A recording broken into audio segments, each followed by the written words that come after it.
Want to study in Germany? Then Excella is the best option. Admissions with scholarships available. Call 9881 96666.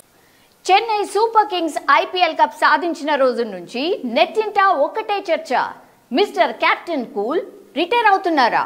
ఇక cricket కి పూర్తిగా good bye చెప్పేసినట్టేనా? వచ్చే ఏడాది IPL లో తలా ధోని లేనట్టేనా అంటూ సోషల్ మీడియాలో పలు చర్చలు జరుగుతున్న విషయం తెలిసిందే. అయితే తాజాగా ఆనంద్ మహీంద్ర ధోని గురించి చేసిన ట్వీట్ నెట్టింట హల్చల్ చేస్తోంది. ఇంతకీ ఏంటా ట్వీట్? ధోని ఆట గురించా లేక రిటైర్మెంట్ గురించా అనేది ఇప్పుడు చూద్దాం. Hi, welcome to I Dream. Team India మాజీ captain, cricket legend MS Dhoni గురించి కీలక వ్యాఖ్యలు చేశారు ప్రముఖ పారిశ్రామికవేత్త ఆనంద్ మహీంద్ర. ఎంఎస్ ధోని రాజకీయాల్లో పరిశీలించాలని, ఆయన గొప్ప నాయకుడు అవుతాడని పేర్కొన్నారు. Indian premier league IPL 2023 final match లో గుజరాత్ టైటన్స్ పై చెన్నై సూపర్ కింగ్స్ గెలుపొందిన కొన్ని గంటల్లోనే ఈ వ్యాఖ్యలు చేశారు ఆనంద్ మహీంద్ర. ఈ మేరకు ట్వీట్ చేశారు. ఇక ఆనంద్ మహీంద్ర ట్వీట్ ద్వారా ఎంఎస్ ధోని ఐపీఎల్ లో మరో ఏడాది కొనసాగే అవకాశం ఉందని చాలా మందిగానే నాకు తెలిసింది. కానీ నేను ఎక్కువ కాలం ఉంటారని ఆశించను.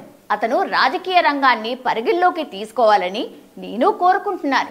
పాండాజయ్ అధ్యక్షత వహించిన ఎన్సీసీ సమీక్ష ప్యానెల్లో నేను అతనితో కలిసి పనిచేశాను. అతని మేధో చురుకుదనం స్పోర్ట్స్ ఫీల్డ్లో అతని చురుకుదనంతో సరిపోలుతుందని అనిపించింది.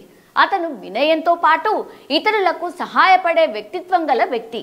అతను స్పష్టమైన భవిష్యత్తు నాయకుడు అంటూ ట్విట్టర్లో రాసుకొచ్చారు ఆనంద్ మహీంద్ర.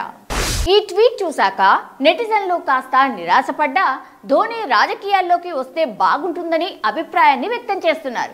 మరోవైపు ధోని క్రికెట్ కి పూర్తిగా దూరమైనట్టేనా, ఇక తల ఆటని చూడలేమా అంటూ డిసప్పాయింట్ అవుతున్నారు. మరి ఎంఎస్ ధోని ఆనంద్ మహీంద్ర కోరినట్టు రాజకీయాల్లోకి అడుగు పెడతారా లేక వచ్చే ఏడాది వరకు క్రికెట్లో కొనసాగుతారా అనేది వేచి చూడాలి. మీరేమనుకుంటున్నారు? మాకు కామెంట్ చేసి చెప్పండి.